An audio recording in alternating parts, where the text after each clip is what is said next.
Well, one of the biggest questions about Montreal's offseason has finally been answered. The Canadiens have avoided salary arbitration with Kirby Dach. They gave him a one-year contract at $3.6 million. It keeps him in Montreal for now. But actually, I think that this raises more questions than it answers, because it's not just a contract. This whole thing, it's a statement, really. That number, the term, it gives you some insight about what the Canadiens think of Kirby Dach currently, if you didn't already draw those conclusions yourself. But I think that there's some interesting threads here that we can pull at, so let's talk about it.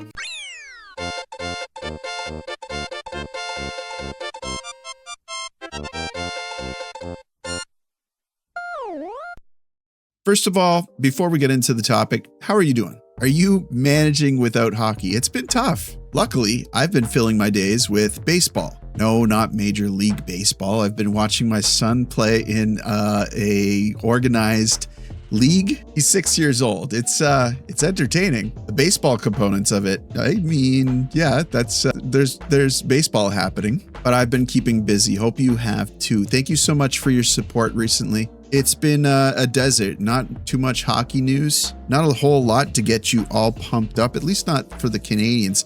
It's really been interesting watching what's going on in Detroit, but I'm not going to pick on Detroit fans here. It's too easy to do. So thank you for your support. If you're not already part of our community, why not hit the subscribe button and stay updated with future videos that we might be putting out. Lots of good stuff ahead, and I look forward to every little bit of Habs hockey that I can get, but hockey in general. So, Kirby Dach is back, at least for now. Let's look at the deal. 1 year, $3.6 million.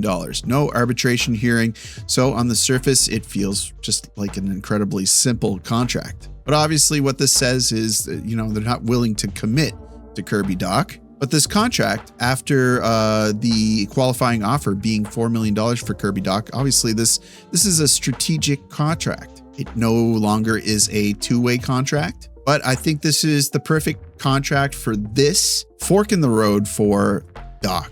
It gives him a year to answer some questions. Can he stay healthy? Is he a center? Is he a winger? Can he put all the elements together and finally show everyone that he was that player that was drafted 3rd overall by Chicago? If the answer is yes, great. No doubt, if he's able to prove all those things, he'll be getting a longer extension after this one. If the answer is no, well, you're looking maybe at some tough years ahead. This is like one last chance to reset his value. If he finally puts up like a healthy season, well, because of how he produces, he's probably looking pretty good next summer for a little bit of a raise. Now, here's the question that I keep seeing over social media. Does this mean that he can't be traded because he filed for arbitration? No, absolutely not. In fact, I actually think that this contract makes it much easier for Montreal to decide what direction they want to go in. A one-year deal at $3.6 million is extremely manageable for basically like every NHL team. There's no long-term commitment. There's very little financial risk. If another team believes they can unlock Kirby Dach, they're taking a one-year gamble to see if they can. That's attractive. And I think teams also know that when you give a guy that type of shot,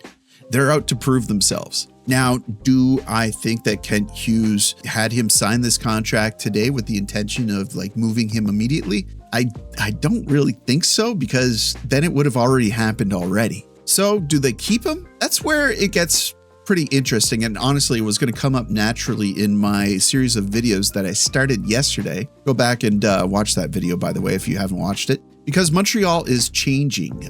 Ivan Demidov is here now. Nick Suzuki, obviously not going anywhere. The Canadiens continue to add young forwards, and there's a pipeline of young prospects pushing for NHL jobs. At some point, every roster spot is going to need to be earned. Kirby Dach probably enters this season with more pressure than anyone else on the team if he makes it to the season. And it's not because fans dislike him necessarily. Actually, I think a lot of Canadian fans do root for him.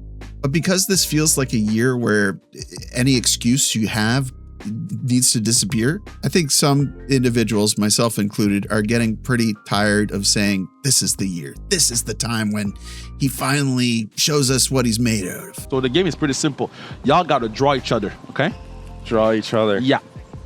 So this is for you. You got a 60-second. Okay, you got a 60-second time limit to draw yourselves. Okay, best draw will win nothing. Okay, wait for it. Wait for it. Too handsome. Wait. I ain't gonna do you justice. I can tell you that much. Okay, you ready? 3, I'm a terrible 2, drawer. 1. Let's go. One eternity later. Show to the world. Kirby Dach. Oh, that's pretty Dude, that's pretty good. I thought, wait, that's crazy. Kirby Dach. Yeah, I used to draw a little bit back in the day. No, Yo, that's kidding, awesome. dude. Okay, can I That's see good. yours? That's not bad, huh? Hey, that ain't bad. Yeah, yours ain't bad, dude. You okay? Wait. You're a stick figure Show with just a me backwards it. hat. Show me the thing. That's about all you get, dude. I ain't an artist. Kirby, you have to show it to the I people. did. This is awful. I'm not an artist.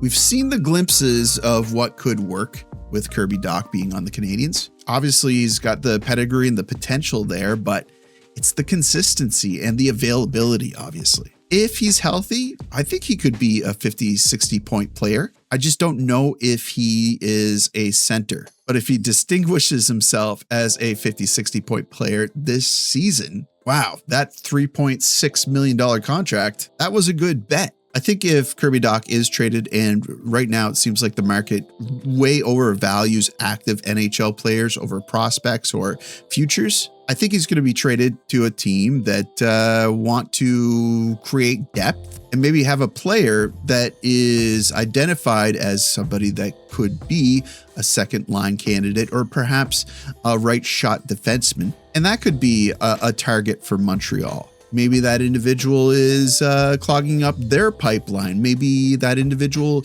doesn't fit the chemistry of the team or what the team's objective currently is. Wish they could figure out some way to pry Ryan Leonard away from the Washington Capitals. But they're so set right now. I can't see the Canadiens being able to fill any spots for this drive that could be Ovechkin's last hurrah. If there's a deal out there that makes sense, I trust Hughes to do it, and I'll keep saying it. I wish they would find some help for the second line just to set Demidov up for success this season. So do I like Kirby Dach? Yes. Do I root for him? Yes. Would I like to see him succeed on the Montreal Canadiens? Also, yes. But do I think that's realistic? Not really. We'll just have to wait and see, like always. Let me know what you think, though. Let me know in the comments. Are you a Dach booster? Have you already said, fool me once, shame on you. Fool me twice, oh, I'm not going to get fooled again. I want to know. Tell me down below. That rhymed. That's going to do it for me, guys. Hope you enjoyed that. Hope that was informative. You guys know what to do. Like the video. Helps me out with search results, I think. Subscribe if you're not already subscribed. I would love to have you. And as always, I will see you down in the comments.